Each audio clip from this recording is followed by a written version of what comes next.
Hello， 大家好，我係 Fred 鄭俊弘。一個好大嘅榮幸，可以嚟到呢度同大家分享。其實自己人生經驗都尚淺，所以希望可以用到我少少嘅經歷，希望可以同大家分享少少嘢。多謝多謝。我知道鄭先生係喺加拿大出世喎。係喺BC 省。Vancouver。哇，好靚地方，佢哋話，不過我未去過。係啊，好㗎，好靚嘅，啲越南粉好食嘅。咁我亦都知道你17歲就開始想唱歌㗎，係咪？其實唱歌就細個開始嘅，唔知點解。我記得屋企有個有支咪嘅卡拉 OK 機，咁我就唔知點解攞起咗，開始發啲聲音，咁我覺得好得意。咁我1年班就參加 choir 啦，合唱團啦。咁我發覺我唱歌會俾一個好特別嘅感覺，同埋一個好自然嘅感覺。我好容易喺音樂上嘅歌曲可以抒發一啲情緒出嚟，好得意，我都唔知點解。係咪 dopamine 發生咧喺個腦裏邊？可能都係，係咪啊？係啊係啊，可能係，可能係嚇。咁就開始對聲音產生一個好大嘅興趣。咁就俾我一種嘅滿足感，一種快樂喺度。咁就由細小學每一年至到中學都有參加合唱團。咁就好幸運同埋好感恩，因為我嘅屋企啊，佢可以俾一個好充滿音樂嘅環境俾我長大。我舅父啦，舅父夾 band。咁由細到大都係聽 Beatles、聽 Elvis Presley、Carpenters， 即係聽實呢啲。你舅父都幾大年紀。咁就係啦，因為有佢哋嘅影響咯。咁我11歲開始彈bass guitar 先。哦，11歲，咁我個手好細嘅啫喎，bass。好細嘅咋，好大㗎，同埋好大力嘅。係啊。係啊，同埋每次因為我 join 咗學校個 school band。咁我發覺，哎呀，好似好揾笨添，我揀咗 bass guitar，因為我又要即係人仔細細攞咗 bass guitar，之後我又要屋企人啊、婆婆啊、公公啊幫我托住個喇叭返學，係咪打鼓嗰個就係攞住2支棍？係啊係啊。所以我每次要練習啊，或者要出 show 啊，又要出動好多人力物力咁樣去送我去。咁但係呢啲係即係屋企人嘅對我音樂上嘅支持，由細到大都係。咁嗱，譬如你想做個歌星都唔係咁容易噶嘛，係咪啊？有啲人就真係好咁巧咧，好似我其實係好巧，我好快就做咗。咁因為我喺香港係好早就出咗身咁但係你做到真係點講啊？家傳戶曉嘅成名作係用咗好多年喎，係咪？好多啊，好多啊！即係我係又好巧妙咁樣就入咗呢一行。當我哋講歌手做音樂以前係一個諗法，一個 idea。以前即係諗做到就都幾得意啊，做得好好。同埋我以前細個開始我有個習慣，我就未知道有呢一個 theory 喺度嘅，叫做 envision， 想像你自己做緊啲乜嘢。咁我記得我嗰陣就每一晚會聽住張學友一個 cassette 帶，一個 live 嘅 cassette 帶。咁我會想像我自己就係佢喺個台上度唱歌。張學友。佢有一次同交響樂團有個concert。咁我記得我每一晚都喺度想像我自己就喺台上度唱歌。好緊要呢樣嘢 ，imagine 係啦 ，imagine 咁就好似入咗我個潛意識。係，即係我係做歌星，我係張學友。着住嗰套西裝唱歌。咁但係就係咯，畢業之後就其實我係想做消防員嘅。又轉咗啦。係唔係轉咗？因為都係即係張學友冇咗啦。即係做係音樂做歌手一個 idea 嚟嘅，咁啊即係 grade 12畢業，咁之後佢哋問我哋，即係先生問我哋有 career prep 嘅，你想做咩？我想做消防員啦，因為覺得好有意義，好想幫消防員係啊，想救援。咁我做我跟咗一個消防局喺度做一個禮拜。咁我做完一個禮拜，佢就話 OK， 我哋加拿大嘅 requirement 咧，一個消防員咧就係第一你要6尺高。咁你都差唔多咯，幾多啊？唔係唔得，我5尺9。你呢度嘅爭1秒，嗰度嘅爭1尺，係啊，爭1寸嘅真係爭少少，即係人生真係嗰少少。咁就我冇消念咗呢個念頭啦。咁啊嚟咗香港。咁我哋好彩嘅其實。如果你嗰時飆多1寸，我哋就冇咗呢個咁好嘅偶像。或者一個好英勇嘅消防員。不過但喺病夫咁遠都救唔到我哋啲火啦。不過亦都係可能有個英勇嘅消防員係。咁就好巧合就入咗呢一行。我係畢業之後嚟咗香港，咁就參加咗香港區嘅新秀歌唱比賽。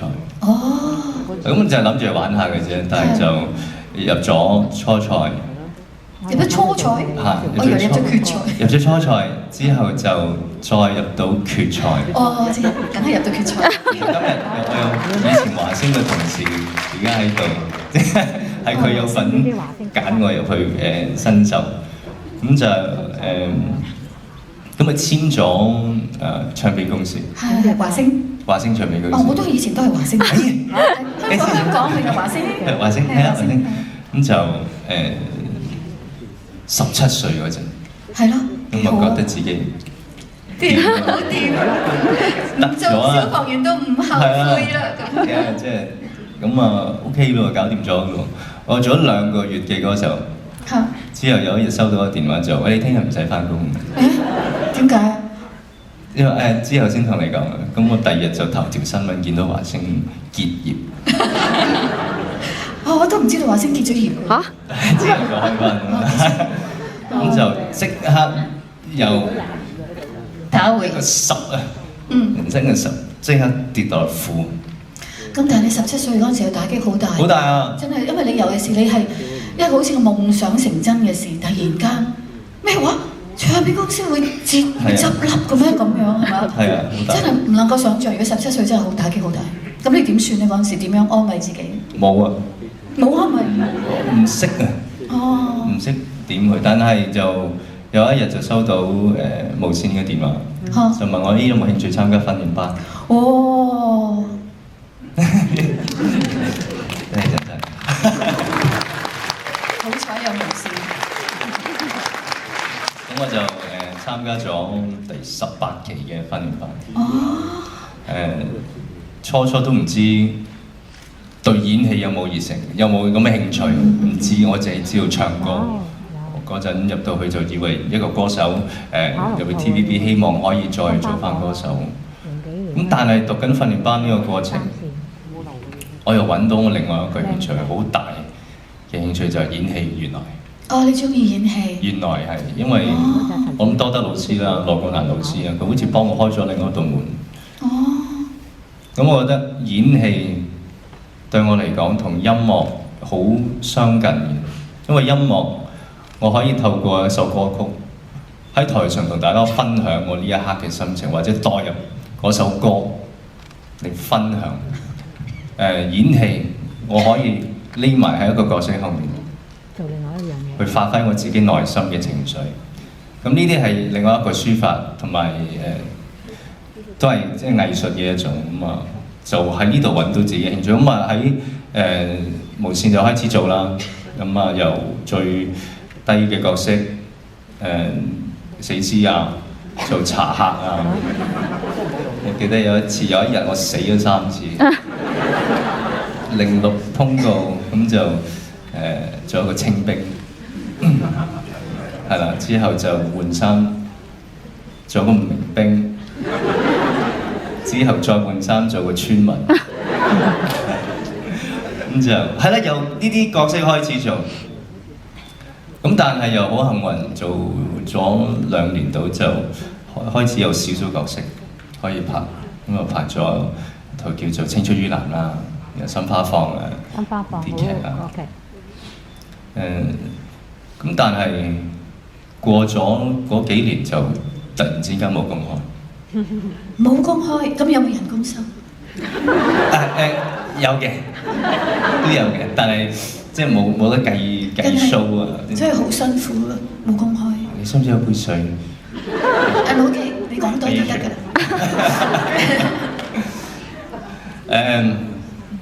咁差唔多一段半年嘅時間就停咗工，咁我都唔知點解。咁我就不如攞呢段時間我去進修下自己。咁我就翻咗去加拿大，我入咗一個叫做VADA Vancouver Academy of Dramatic Arts， 咁我 take 咗一個 acting course 喺度。即係好似間學校咁樣。一間係一個演戲嘅學校。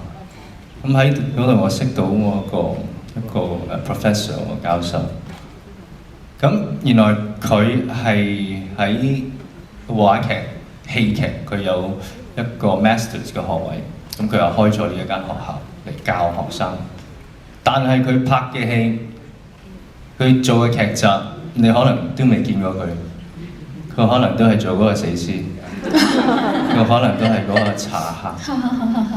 咁我問佢 Simon 佢名，你讀到 masters 喎，你咁高學歷喺，即係碩士學位啊。呢個喺呢一個藝術嗰度，你做呢啲你唔開，你唔會覺得抵嘅咩？好似好即係係啦，係咯，你係咁即係唔夠發揮啊嘛，係啦。呢個 no friend， 佢即刻 ban 咗我。佢話我可以讀到碩士學位，我可以開到呢個學校去教，其實嗰個滿足感係好大。永冇小角色，只有小演員。你再講一次啊，有啲聽。永冇小角色，只有小演員。永冇小角色，只有小演員。哇，好大鼓勵嘅，人生嘅説話嚟嘅呢句。咁我就咁佢又同我分享，你做每個角色，就算你做一個茶客，喂，點解你要喺嗰度飲茶咧？你係咩人咧？你屋企嘅背景，你自己嘅學歷係咩咧？佢冇寫俾你，咪自己寫俾自己咩？自己去做個藝術嚟噶嘛？你活生生一個人，你唔係淨係去嗰度一杯茶唔該咁啊走啦，唔係咁咁就咦好似又叮翻着啲嘢。咁我帶翻呢一個新嘅體驗，就翻嚟香港。初都係做翻啲少少嘅角色，但係嗰個過程已經唔同咗。同埋我覺得身邊嘅人、導演、監製都見到有啲轉變，所以我領悟到一啲嘢就係你自己嘅態度，你嘅 attitude， 你會點做到，你會感染到其他人，同埋喺嗰度你可以揾翻好多嘢。你嘅態度會感染到人哋㗎，只要你態度係啱嘅，人哋會睇到㗎。真係好犀利，即係學到嘢，真係學到嘢。你唔需要完全講俾人聽你嘅態度，你嘅態度人哋會睇到。係啊，同埋呢個，我覺得呢個世界係你嘅世界嚟嘅。你點樣睇？你用自己對眼，你 perceive 每一件事，會影響到自己。你一態度一變，你全個世界都會變。我覺得就係經過呢個經驗，我學到呢一樣嘢。再講一次啊！呢個世界係邊個世界？呢個世界邊個世界？呢個世界係你自己嘅世界。呢個世界係我哋自己嘅世界嚟㗎。你唔好俾其他人影響到。呢一個我覺得係一個好容易俾人去 influence 到你自己嘅嘢。你想做嘢，你 set 一個目標。做少嘢，永遠最近嘅距離就係一條直線。如果你人discourage 你啊，講呢啲，你信佢咧，你就會轉一個彎。如果你唔得㗎啦，你唔好咁樣做啦。如果我又覺得係喎，如果咁做都唔係咁好，我轉一個彎，咁你咪兜咗好多條路，你先去到你個最終嘅目標。OK 啦，我立定呢個目標，我盡我自己最大嘅努力。你講啲乜嘢，聽咗就算。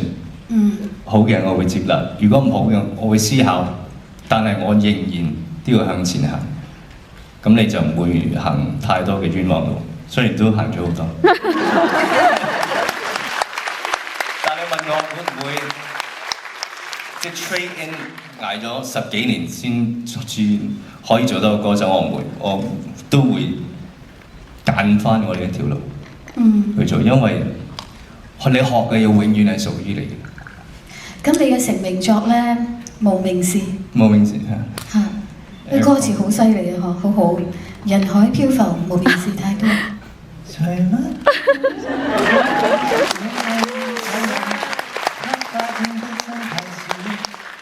呢個係講感情，人生才重要。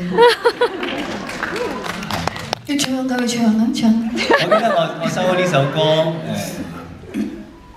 第一首歌咁係 Eric Kwok 老師寫俾我，林若寧填詞。我一睇到我都喊，即刻喊。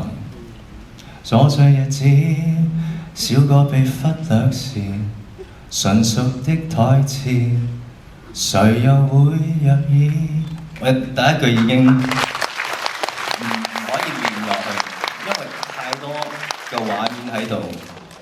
我諗到我自己黐咗個頭套喺廠出面，係咁念台詞，係咁念台詞，係咁念台詞。你出去你做，可能幾秒鐘，可能都會錯嘅。係啊，因為即係頭先阿聰所講，做一個演員，大家係付出好大嘅努力，係啊，去做。咁就少少嗰幾句已經好打動我自己嘅心。所以呢首歌係對我係一個好重要嘅一首歌。係咯，大家而家聽咗要買唱片嘅嚇，唔係聽完就算嘅。買唱片都要 download 咗要 download 多一次。多謝晒你，真係嚇，一陣間再翻嚟問下你點樣做香港嘅快樂人。咁咧，咁請我哋嘅 idol 同我哋講下點樣做一個快樂嘅香港人，因為我覺得好榮幸就係你揀香港嚟發展。因為加拿大亦都係有好多影藝人啊，有好多好好嘅 musician 啊，你亦都可以喺嗰度發展，但係你特登揀翻香港發展，點解咧？同埋點樣可以做一個快樂嘅香港人咧？我諗係香港揀咗我，因為係真係嘅，我好幸運，真係嚟到香港，香港俾機會我，公司俾機會我，能夠完成我嘅夢想。咁點做一個快樂人？我覺得練習。練習，哇！練習，我覺得你花時間落去，你練某一樣嘢都好，你一定會好嘅。You'll be good at whatever you practice。我成日練習怨，練習嬲，練習唔開心、妒忌，你就會有呢個習慣喺度。你有得揀，我不如練習多啲開心，係咪？我笑多啲，練習嚟嘅啫。感恩。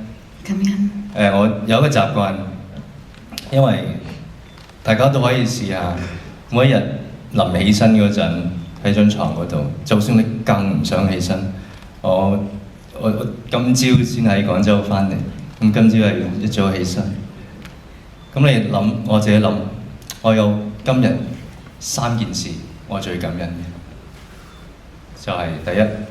我隔離嗰個寵物啦，瞓喺度。唔係真係，因為我隻狗仔叫佢起身。第二，我尋晚喺一個頒獎禮贏咗2個獎嘅。第三，恭喜晒，恭喜！第三就今日可以嚟到同大家分享。咁即刻呢3樣嘢令到我即刻彈起床。咁你一個好正面一個開始咯，你嗰日嘅開始。你會好積極咁去面對你嗰日要做嘅嘢，所以練習同埋感恩。多謝。